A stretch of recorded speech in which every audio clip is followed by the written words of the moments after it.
Hello and welcome to Investing Confidential. You're probably waking up this morning with some news about Japan. I'm going to go into this news. I'm going to tell you why they did it and what the implications are for stocks. And let me tell you, there's going to be big implication for financial assets in this country. Okay, so central bank in Japan, Kuroda's been there a long time. Essentially, what he did was expanded the range that they have allowed their bonds to trade. The bonds are called JGBs, all right? Japan, and I want to go into this in a second, has manipulated their economy and manipulated their financial markets for quite some time. And they tell you, or they tell financial institutions locally where these bonds can trade, and they can't trade outside this ban for now. So what they did was they obviously, because of inflation and everything else, they raised the ban higher, and obviously this had a lot of implications. So why did they do it? Well, I mean, you have to understand why. You got to start at the beginning. I'm going to give you a little bit of a history lesson, but it's very important. Okay, I'm going to talk a little bit about what they used to call Japan Inc. Back in the late 80s, Japan was booming. It was sort of like China we have now. I spoke of this a few videos ago, but Japan was basically going to take over the U.S. They were buying all the big buildings. They were buying all the hotels around the country. They were buying assets everywhere. They were buying companies in Europe. The yen was strong. They were just taking over everything. Basically, everyone had to be like a Japanese businessman. You had to be, work, 80 hours a week and all this. So all of that, Time Magazine, as you could see here, which is the kiss of death for everything. Anything on Time Magazine basically shorted. But here's Japan Inc. And all of this hype about Japan, Japan, Japan. Well, what did that do? That caused everything in Japan to be overvalued. Real estate. I mean, there were houses, small houses going for $30 million. I mean, it was out of control. Talk about stocks were priced at something like 1,000 times earnings, and people were Wall Street was saying, yes, that's a good value. I mean, again, Wall Street's a joke, but this is what they said. But everything was overvalued. And in the late 80s and 1989, actually, everything came to a halt. Somebody opened up the curtain and said, whoa, there really isn't anything here. Everything's overvalued. It's a joke. And everything crashed. So once everything crashed, it was over. Japan investors decided to invest overseas. A lot of money started running out of Japan, causing even more problems. But again, the Japanese government had to step in. Okay, and they had to step in fast because literally the real estate market has collapsed. The stock market had collapsed. Everything was collapsing, and they had to do something. And they were the first to do it, and they essentially originated what we call now QE, quantitative easing. And what Japan basically did was what they're doing now. They basically forced their financial institutions. So it's the equivalent of, let's say, the U.S. government forcing J.P. Morgan and Bank of America to buy bonds. That's what they did to drive down the prices of the bonds to bring down yields, right? So you had the similar type thing.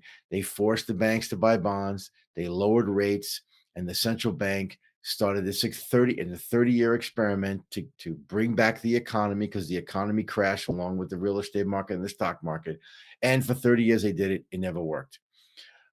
So this is what you call financial repression. You're going to hear this a lot in the next year. You heard it here first.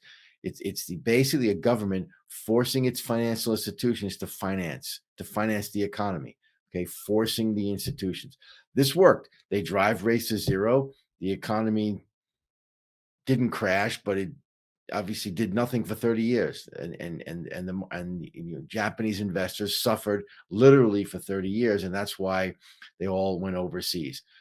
Japan needed a way to get out of it.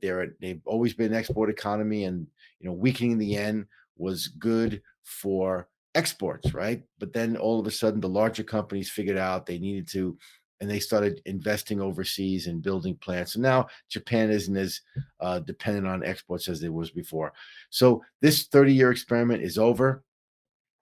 And what happened?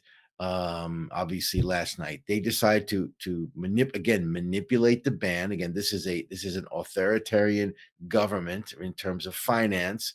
They decide to manipulate the ban, allow it to trade. They had to. Inflation is it's out of control, but inflation is good for Japan. Japan has had deflation for 30 years. They have been able to grow the economy. They've tried many different things. Nothing worked. And finally, they've got inflation around the world and they're able to do it. But they do have to adjust their interest rate policy because they need to bring money back into the country because money's still here. So JGB yields, which is their long-term bond, went up to 40 basis points from 25 basis points, a massive move. So what's going to happen is Japan's rates are going higher. The yen is going to strengthen. And what this will mean is they need financing. They need the banks are tapped out. Consumers are tapped out. They need to bring money back in, and they're going to bring capital back in. The implications are very bad for the U.S. Japan is the largest owner of treasury. They own almost $1 trillion in treasuries. And as I spoke to you, in previous videos, the treasury market in the US, which was once the most liquid market in the world, is now illiquid. Okay, it is illiquid. So what the potential ramifications are if the Japanese pension funds and individuals start to bring money back into Japan, which most likely they're going to do, they're going to have to sell the asset they own, which is treasuries. Okay, they don't own real estate, they don't own sports team, they don't own stock, they own treasuries, and they're going to sell treasuries. The implication there is that they have there's a big positions and they're going to drive rates higher, right? So you're going to see rates in the US tick higher. So even without inflation, you're going to see interest rates in the US go up, essentially because Japan is selling. That's not good, but there's nothing the Fed can do about it. There's nothing anyone can do about it. Therefore, the economic effects here in the US are going to be pretty dire because we're going to have, again, inflation is sticky, as we spoke about, but rates could actually go up without even with CPI going down, rates could actually go up because of this forced selling or at least investor selling by Japanese investors, again, in an illiquid treasury market. So if you look at the stock market implications, look at our stock market over a long period of time versus Japan.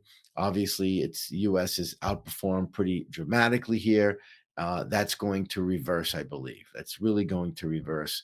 And we're going to see probably Japanese equities begin to outperform. I think I mentioned that a few weeks ago, the place to go. So don't worry about the actual movement of the stock market. It's all about the currency. So yesterday, the currency was stronger by 3%. Market went down 2.5%. Net. If you were in Japan equities, you made 0.5%. That's the bottom line. So it's something to think about as a way to sort of offset maybe what is weakness in the U.S. by buying some Japanese equities in the form of EWJ, which is an ETF. The U.S. dollar is always going to get weaker. I mean, here's a chart of the yen. It's going to get stronger naturally. It's going to continue this trend. It's been weak. It's going to be stronger. It's going to give back, or the U.S. dollar is going to give back a lot of gains. Then the US dollar is going to be weaker because we're seeing other countries around the world also raise rates. And this is the beginning of the end of this strong dollar. Okay. Now, normally that would be positive for stocks, but because the economy is so bad, it's not going to be positive for stocks. What it's going to be positive for is things like gold. So if you don't have gold, it's about time you start buying some gold. Remember, we talked about gold, liking gold, but then staying away from the dollar strong. But now we have that reversal. So it's time to buy gold. And it's getting cold. You see, I have this on. And I don't know if you're a Game of Thrones watcher, but if you are, as an investor, winter is coming. Winter is here. So be careful out there.